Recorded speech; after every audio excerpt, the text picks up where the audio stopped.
አንድ ግብር ከፋይ በታክስ ከፋይነት ለመመዝገብ የሚያስፈልጉ ነገሮች ይኖራሉ፣ ብዙ ናቸው። ግብር ከፋይ ስንል ደግሞ ምናልባት በመመሪያ ቁጥር 3/2011 የምዝገባ መመሪያ መሰረት ግለሰብ ግብር ከፋይ አለ፣ አክሲዮን ማህበር አለ፣ የተለያዩ ናቸው። እንደ ግለሰብና እንደ ማህበራት ብለን ባጭሩ ብናየው የተሻለ ይሆናል። እንደ ግለሰብ ግብር ከፋይ ወይም ደግሞ ሶል ፕሮፕራይተርሺፕ የምንለው በታክስ ከፋይነት ለመመዝገብ የመጀመሪያ የሚያስፈልገው ሁለት ፎቶግራፍ 3x4 የሆነ ያስፈልገዋል። የታደሰ የቀበሌ መታወቂያ ወይም ናሽናል አይዲ ያስፈልጋል። የቤት ኪራይ ውል በውልና ማስረጃ የጸደቀ ያስፈልገዋል ማለት ነው። እነዚህን ካሟላ በኋላ ወረዳው ወይም ደግሞ የተከራየው አድራሻ ባለበት ወረዳ ገቢዎች ሄዶ የተዘጋጀ ፎርም አለ፣ እሱን ይሞላል። ፎርሙን ከሞላ በኋላ ቲን ናምበር ማውጣት ይችላል ማለት ነው። እነዚህን አሟልቶ እንደ ማህበራት ስንመጣ ማህበራት ማለት ምን ማለት ነው? እንደ አክሲዮን ማህበር፣ ህብረት ሽርክና ማህበር፣ ፒኤልሲዎች የመሳሰሉትን ስናይ እነዚህ የተለየ ነው ከሶሉ ማለት ነው። በመጀመሪያ እነዚህ ማህበራት ቲን ናምበር ለመውሰድ ሲመጡ ከመምጣታቸው በፊት ስም ስያሜ ያስፈልጋቸዋል። ይሄ ስም ስያሜ በንግድ ቢሮ የጸደቀ መሆን አለበት። ስም ስያሜ ካወጡ በኋላ የመመስረቻ ጽሁፍ ማቅረብ ይኖርባቸዋል። ይሄ መመስረቻ ጽሁፍ ደግሞ በንግድ ቢሮ ሊጸድቅ ይችላል፣ በውልና ማስረጃም ሊጸድቅ ይችላል። ብቻ በተመቻቸው ከሁለት አንዱ አጸድቀው ማምጣት ይኖርባቸዋል ማለት ነው። ይሄንን ካዘጋጁ በኋላ የቀጣይ ስቴፕ የሚሆነው ምንድን ነው? የቤት ኪራይ ውል ተዋውለው በውልና ማስረጃ የጸደቀ መምጣት አለባቸው።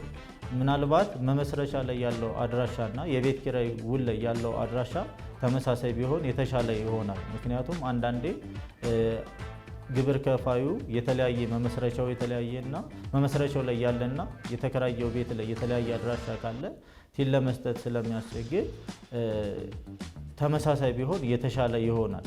እሱን ማሟላት አለባቸው። ሌላ የስራ አስኪያጅ የግል ቲን ናምበር ያስፈልገዋል፣ ቁጥሯ ማለት ነው።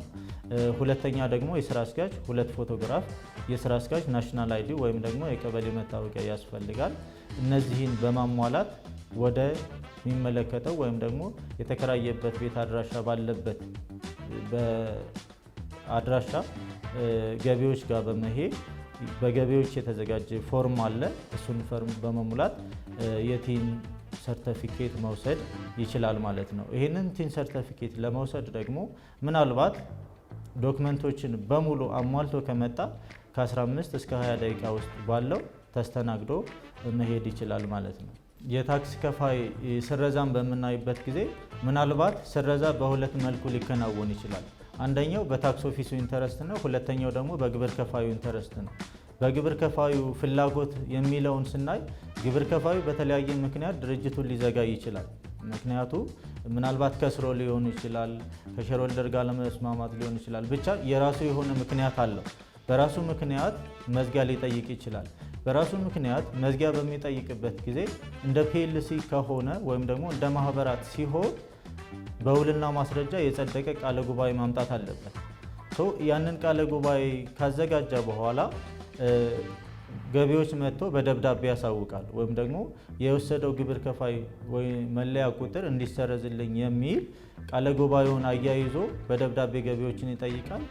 ገቢዎች ደግሞ ያንን ምላሽ ያንን ጥያቄ ተቀብሎ ግብር ከፋዩ ታክስ እዳለበት ወይም የለበትም የሚለውን በአገልግሎት ኦዲት በኩል አጣርቶ ግብር ከፋዩ የጠየቀውን ጥያቄ ምናልባት ስፔሻል ኬዝ ወይም ደግሞ የተለየ ነገር ያ ማለት ምን ማለት ነው? ገቢዎች ግብር ከፋዩ ያመጣውን ፋይል ወይም ደግሞ ያዘጋጀውን ፋይናንሻል ስቴትመንት ችግር አለበት ወይም ደግሞ ሶስተኛ ወገን ላይ ሄጄ ማጣራት አለብኝ የሚል ከሆነ ምናልባት ጊዜ ሊወስድ ይችላል። በኖርማል ኮንዲሽን ግን እስከ 15 ቀን ድረስ ባለው የግብር ከፋዩ ጥያቄ ተመልሶ የመዝጊያ ክሊራንስ ተሰጥቶት ድርጅቱን የሚዘጋበት መንገድ አለ።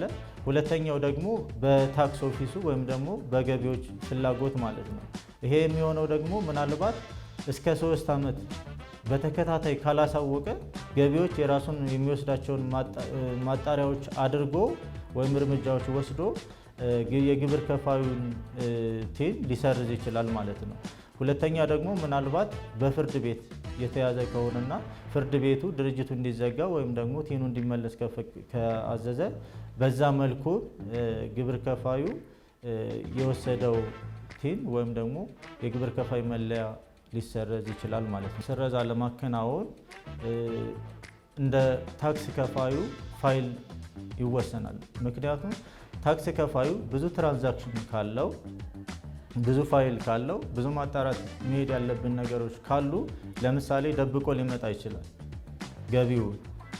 ይሄ ያመጣው ገቢ ወይም ደግሞ ሲዘጋ ያዘጋጀው ፋይናንሻል ስቴትመንት የሚያጠራጥርና ፋርዘር ሶስተኛ ወገን መረጃ የሚጠይቅ ከሆነ ምናልባት ሊዘገይ ይችላል። አለስ ግን በኖርማል ኮንዲሽን እስከ 15 ቀን ባለው የታክስ ከፋይ መለያ ቁጥር ሊሰረዝ ይችላል። ምክንያቱም ይሄ ምንድነው 15 ቀን ሲባል መዝጊያ ሲባል ክሊራንስ ክፍል ይመጣል። መጀመሪያ ማሟላት ያለባቸውን ካሟላ በኋላ ማለት ነው ዜን ወደ አገልግሎት ኦዲት ነው የሚመራው። አገልግሎት ኦዲት ደግሞ የራሱ የሚሰራቸው ስራዎች አሉ።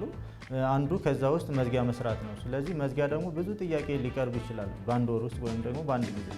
ማክሲመም ግን እስከ 15 ቀን የተለየ ኬዝ ከሌለ በስተቀር መዝጊያ ይሰራል ማለት ነው።